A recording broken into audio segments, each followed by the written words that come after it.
Innal hamdalillah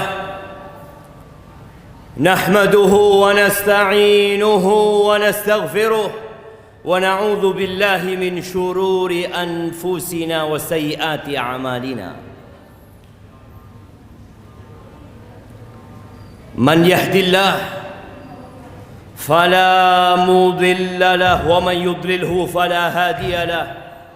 وأشهد أن لا إله إلا الله وحده لا شريك له وأشهد أن محمدا عبده ورسوله وحبيبه وخليله صلوات ربي وسلامه وبركاته عليه وعلى آله وأصحابه ومن تبعهم بإحسان إلى يوم الدين.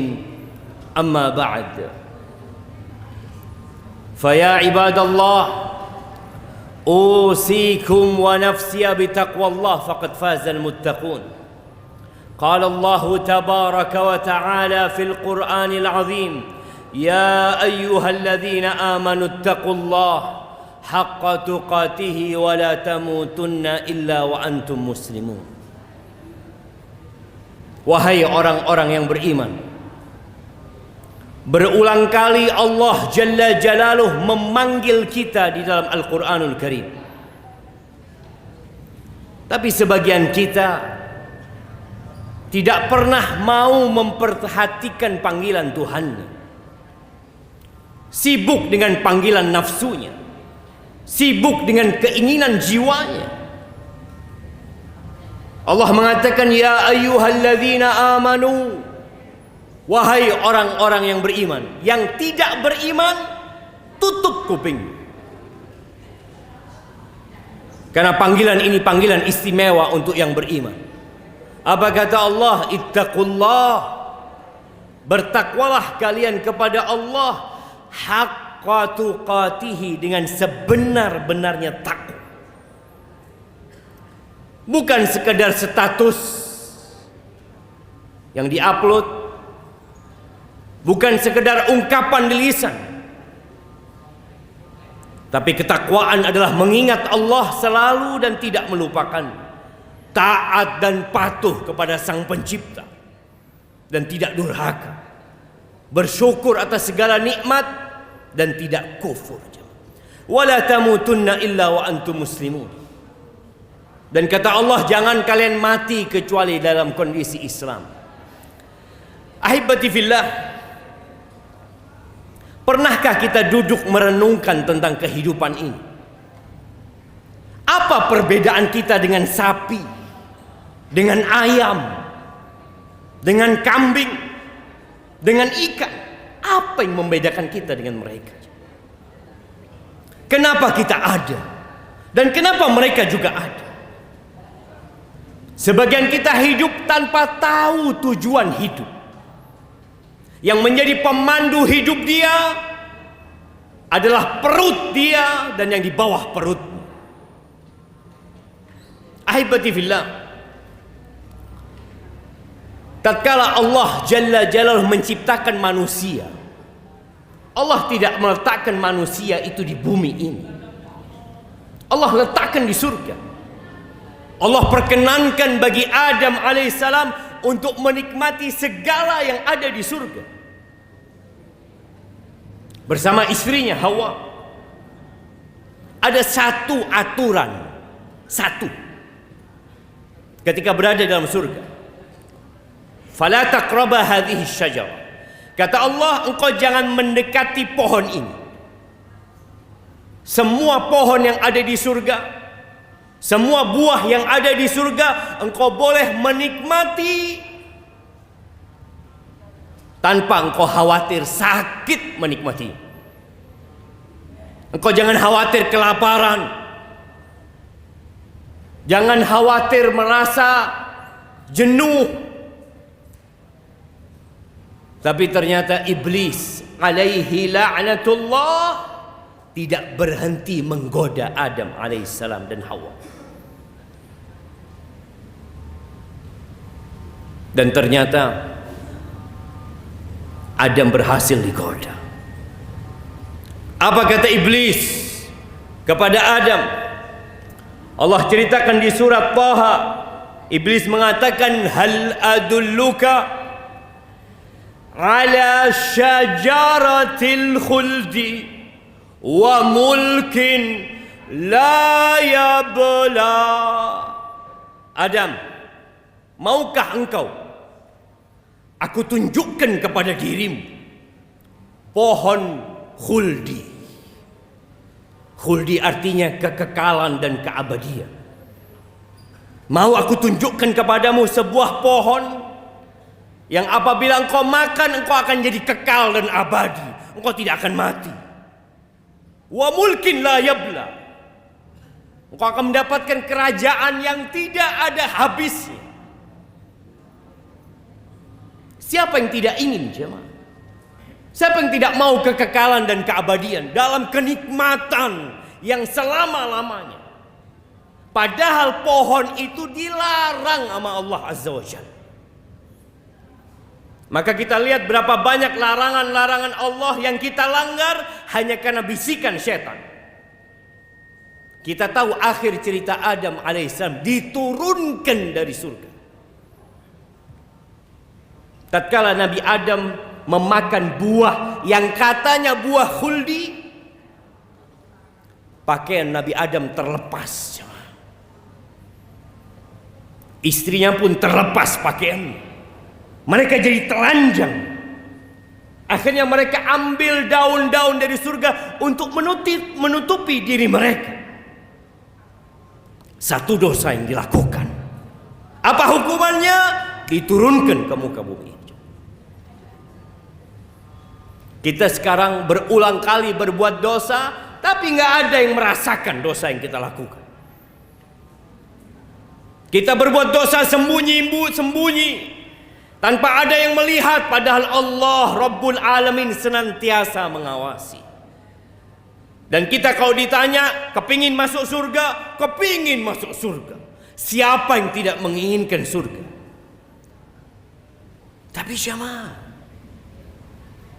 kita kadangkala berada di jalur yang tidak mengantarkan ke surga.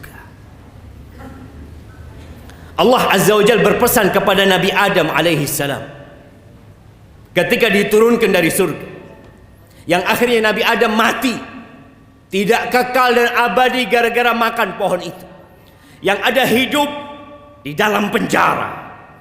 Dunia ini sijnul mu'min, penjara buat orang yang beriman. Maka yang berpikir untuk bersenang-senang di dunia, engkau sedang mau bersenang-senang di penjara. Allah katakan, fa imma ya'tiyannakum minni huda faman tabi'a hudaya faman ittaba'a hudaya fala yadhillu wa la yashqa. Kata Allah, apabila datang kepada kalian petunjukku,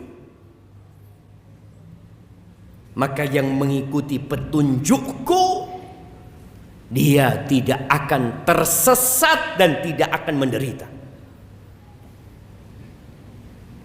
Kita akan sampai ke surga. Allah turunkan kitab-kitab sebelum Allah turunkan Al-Quranul Karim. Itu petunjuk yang Allah turunkan.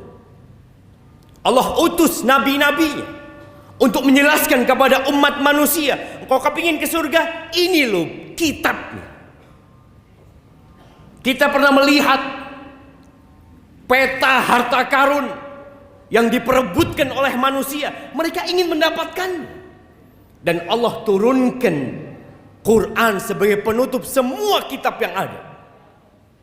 Yang mengikuti Al-Quranul Karim, fala yadhillu wa la yashqa, maka dia tidak akan pernah tersesat. Dia akan sampai ke tujuan. Dia tidak akan menderita dan sengsara, dia akan berbahagia. Yang perlu kita tanyakan, berapa banyak kita membaca Al-Quranul Karim? Tanyakan kepada diri kita. Hari ini berapa lembar yang kita baca? Berapa jam yang kita habiskan untuk membaca kitab yang bakal mengantarkan kita ke surga Allah Azza wa Jalla. Yang Allah katakan, "Dzalikal kitab la raiba fi." Itu kitab nggak ada keraguan sedikit pun di dalam. Hudan lil muttaqin. Petunjuk buat orang-orang yang bertakwa. Sebagian kita sibuk mencari dunia, menuntut ilmu untuk dunia. Silahkan, nggak ada masalah. Tapi berapa lama engkau akan hidup di dunia ini? Kita berjuang mati-matian hanya untuk 70 tahun hidup di muka bumi ini. Sebagian orang 56 sudah pensiun, 58 udah pensiun, 60 pensiun. Engkau berjuang untuk sesuatu yang bakal engkau tinggalkan. Sebagian kita benar-benar tidak peduli dengan Al-Quran. Tapi ahibati fillah, tidak ada pemaksaan dalam beragama. Bahkan Allah Azza wa Jalla mengatakan, "Faman syaa'a falyu'min wa man syaa'a falyakfur." Yang mau beriman monggo, yang mau kafir silahkan, kata Allah Azza wa Jalla. Allah nggak butuh dengan ibadah kita.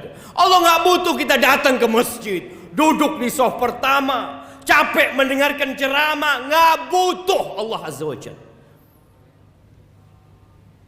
Qul in takfuru antum wa man fil ardi jami'an. Kalau kalian semua kafir dan semua penduduk bumi ini kafir, Allah itu maha kaya, tidak butuh dengan ibadah kita. Kita yang butuh untuk kembali ke surga Allah Azza wa Jalla. Maka Allah katakan, "Waman a'rada an dzikri."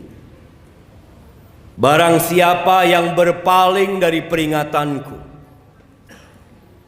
Allah turunkan Al-Quran, Allah utus para nabi, diwarisi oleh para ulama, disampaikan kepada umat. Waman a'rada an dzikri. Barang siapa yang berpaling dari peringatanku, fa inna lahu ma'isyatan dhanka wa nahsyuruhu yaumal qiyamati a'ma.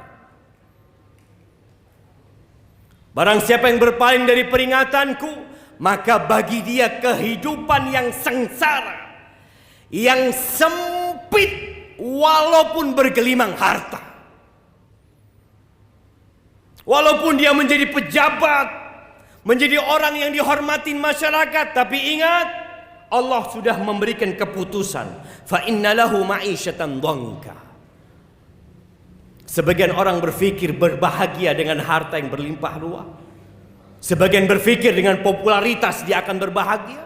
Sebagian berpikir dengan tahta dan kedudukan dia akan berbahagia. Lah, antum pasang kuping antum di tembok rumah-rumah orang yang dia berpikir berbahagia dengan dunia ini. Allah memberikan keputusan, jamaah. Dia pemilik jantung kita.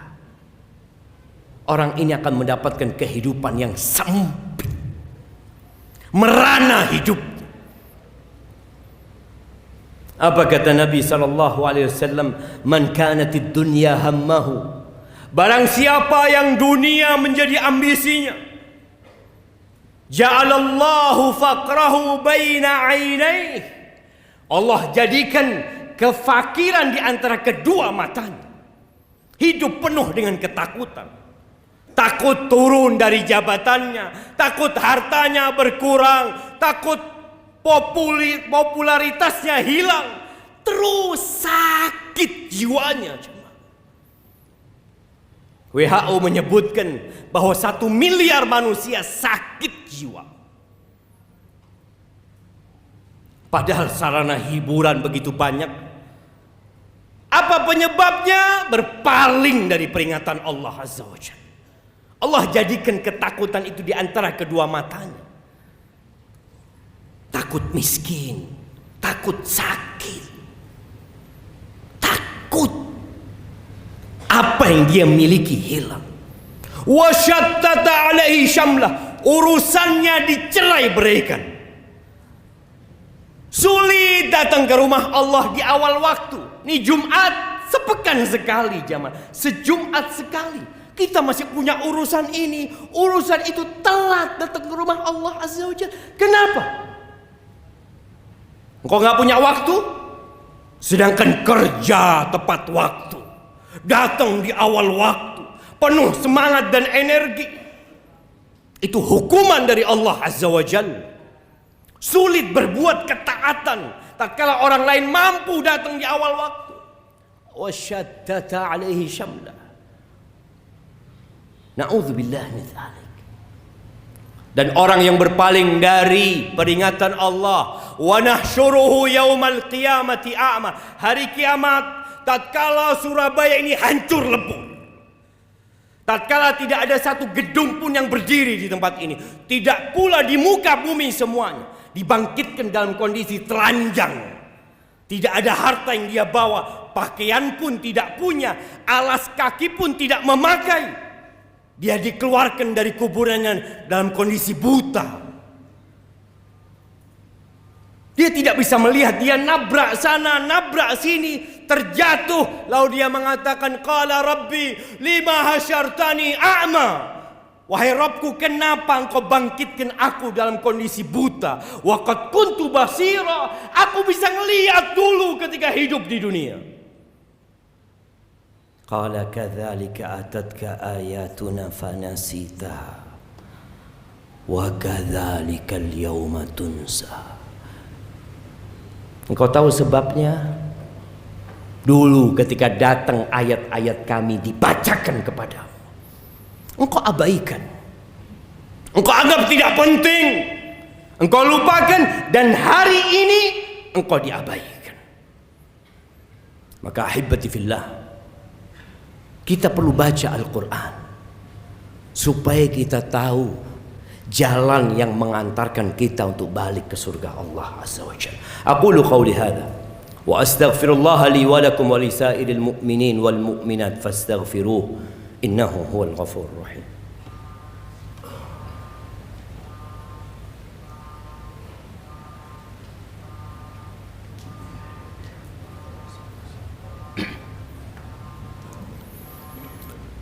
Alhamdulillah wa kafa.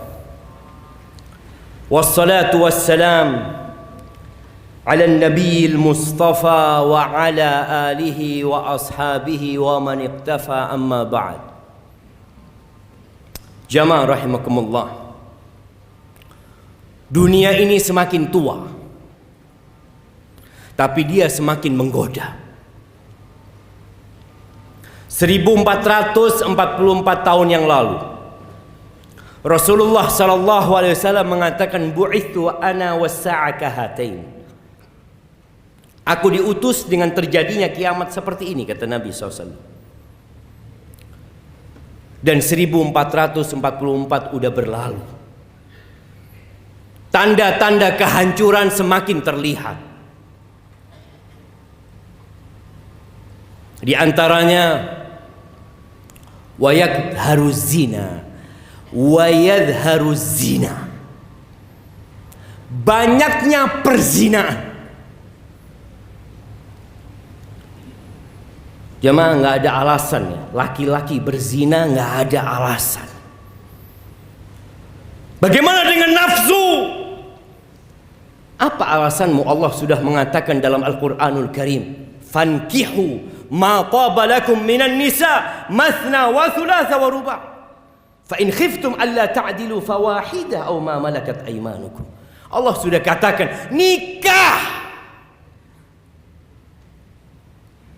Nikah. Satu nggak cukup, engkau boleh dua, engkau boleh tiga, engkau boleh empat. Tapi apabila engkau takut tidak mampu berlaku adil, cukup satu. Cukup satu. Dan kita sedang berada di masa yang na'udzubillah, seakan-akan kita sedang menunggu azab Allah turun. Jemaah, perzinaan di mana-mana. Yang dipikirkan bagaimana melakukan zina tapi aman. Arahan-arahan yang muncul, bagaimana engkau berzina tapi engkau tidak kena AIDS. Bukan bagaimana dia tidak berzina. Bagaimana memikirkan anak-anak muda ini selamat dari azab Allah Azza wa Jal. Kita seakan-akan hidup di negeri yang tidak beragama. Apabila kita membaca Taurat, kita akan mendapatkan bagaimana hukuman untuk orang yang berzina. Tatkala kita membaca Injil, kita akan mendapatkan. Dan kitab itu setelah dihapuskan dengan turunnya Al-Quranul Karim. Dan Allah mengatakan wala taqrabuz zina. Jangan mendekati zina. Jangan dekat-dekat. Innahu kana fahishatan wa sa'a sabila. Perzinaan itu adalah jalan yang menjijikkan, jamaah. Buruk perbuatan itu. Allah kasih yang halal. Allah kasih yang fresh. Engkau makan bangkai yang penuh dengan belatung. Orang tua membiarkan anak laki-lakinya berjalan dengan perempuan yang belum dia nikahi. Orang tua membiarkan anak perempuan dibawa oleh pacarnya. Mereka berpikir nanti menikah mereka. Ketika menikah selesai dosanya. Tidak, sama. Ana mengajak semuanya untuk kembali membaca kitab petunjuk. Sebagian kita sudah menghabiskan berjilid-jilid buku sehingga dia menjadi doktor, menjadi profesor, tapi dia belum menghatamkan Al-Quran dengan tafsirnya supaya dia tahu kenapa dia hidup dan bagaimana cara kita kembali ke surga Allah bersama keluarga kita semuanya, bersama masyarakat kita semuanya. Ahibati fillah, hari ini hari Jumat, harinya bersolawat kepada Nabi alaihi salatu wassalam. Berbanyak solawat buat Nabi.